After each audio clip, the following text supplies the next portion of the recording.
Bakit ganun? Bakit pakiramdam ko ang lamig mo na? Hindi tulad ng dati.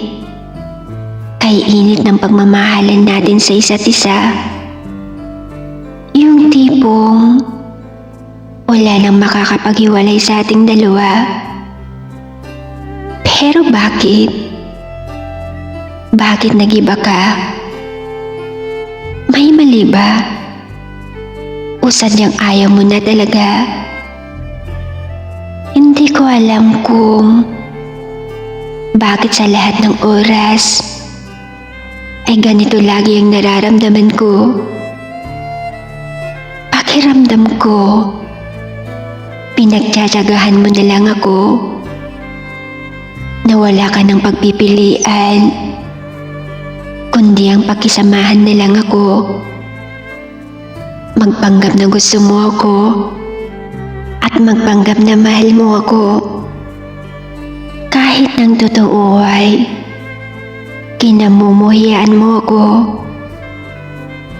Pasensya na kung ito lang ako. Pero kahit ganito ako, tulad mo rin akong tao.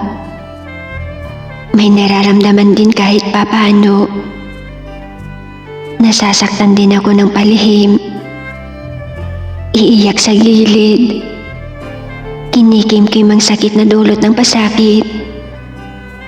Magpanggap na masaya, kahit na masakit. Pipilitin ng umiti, kahit nasasaktan ng paulit-ulit.